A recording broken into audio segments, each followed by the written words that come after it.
رمضان کی رات تھی، سکوت تھا، خاموشی تھی، مکہ کی وادیاں سو رہی تھیں، مگر ایک دل جاگ رہا تھا، وہ تنہا تھے، گہری سوچ میں ڈوبے ہوئے، وہ محمد صلی اللہ علیہ وسلم تھے، جو انسانیت کے لیے رحمت بننے والے تھے، زمین پر پھیلا ہوا اندھیرا، دلوں میں بڑھتا ہوا ظلم، لوگوں کی بے بسی، یہ سب دیکھ کر آپ کا دل اپنے رب کی طرف جھک جاتا، اب پہاڑوں کی طرف نکل جاتے، تنہائی کو تلاش کرتے، غار ہرا کے قریب بیٹھ جاتے اور اپنے رب کو پکارتے، دل نرم ہو جاتا، آنکھیں نم ہو جاتی، روح کو سکون ملتا۔ پھر ایک رات وہ لمحہ آ گیا جو قیامت تک یاد رکھا جائے گا۔ اچانک ایک نور ظاہر ہوا، ایک نورانی وجود، جبرائیل علیہ السلام سامنے کھڑے تھے، فضا کانپ اٹھی، دل دھڑک اٹھا، آواز آئی، اقرا، پڑھو۔ آپ نے فرمایا، میں پڑھنا نہیں جانتا۔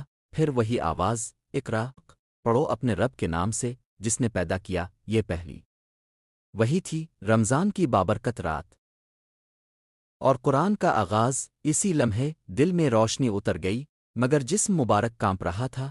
اب گھر واپس آئے، دروازہ کھٹکھٹایا، حضرت خدیجہ رضی اللہ عنہا نے چہرہ دیکھا تو گھبرا گئیں۔ آپ نے فرمایا، مجھے چادر اوڑا دو، مجھے چادر اوڑا دو۔ آپ کو چادر اوڑائی گئی، دل کی کیفیت بدلی ہوئی تھی۔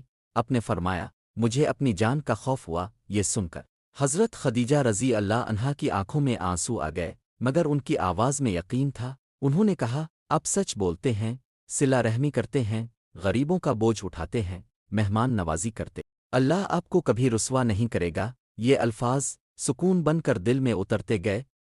حضرت خدیجہ اور محمد سلم ورقہ بن نوفل کے پاس گئے، انہوں نے سنا اور کہا، یہ وہی ناموس ہے جو مجھ پر آیا تھا، کاش میں اس وقت زندہ ہوتا جب آپ کی قوم آپ کو نکالے گی۔ اب یہ صرف ایک تجربہ نہیں تھا، یہ پوری انسانیت کی ذمہ داری تھی۔ پھر ایک اور سہارا ملا، حضرت ابو طالب رضی اللہ عنہ، انہوں نے کہا، ہم آپ کے ساتھ ہیں، اللہ کی راہ میں صبر کیجیے۔ مگر مکہ خاموش نہ رہا، کچھ لوگ حیران تھے، کچھ غصے میں تھے، کچھ سچ کو ماننے سے ڈر رہے تھے، لیکن کچھ دل ایسے بھی تھے جن میں روشنی اتر رہی تھی۔ حضرت علی رضی اللہ عنہ، حضرت ابو بکر رضی اللہ عنہ، یہ وہ لوگ تھے جنہوں نے فوراً لبیک کہا، ان کے دلوں میں سکون تھا۔ رمضان کے دن آئے، روزہ فرض ہوا، یہ صرف بھوک اور پیاس نہ تھی، یہ دل کی پاکیزگی تھی۔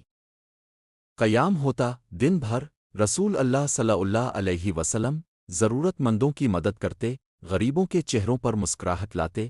حضرت خدیجہ رضی اللہ عنہا ہر قدم پر ساتھ ہوتی، ہر مشکل میں سہارا بنے اور اسلام کی پہلی روشنی پر اپنا سب کچھ قربان کر دیا۔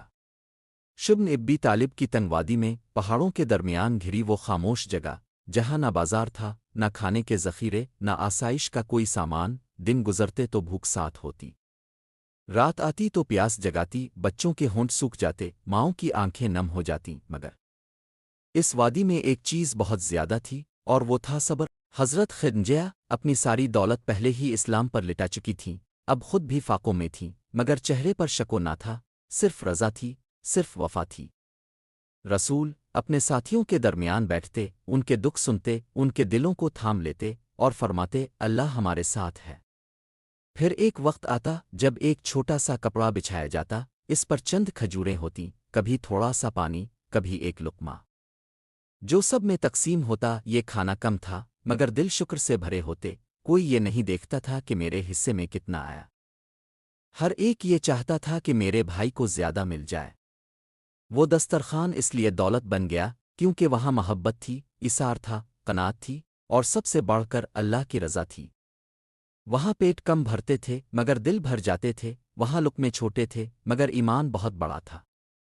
اسی لیے شبن ابی طالب کا وہ سادہ دسترخوان دنیا کی سب سے بڑی دولت بن گیا، کیونکہ وہ ہمیں سکھا گیا کہ اصل رزق کھانا نہیں بلکہ اللہ پر یقین ہے۔ اور تاریخ آج بھی گواہ ہے، بھوک ختم ہو گئی، تنگی ختم ہو گئی، مگر وہ صبر، وہ وفا، وہ ایمان ہمیشہ کے لیے امر ہو گیا۔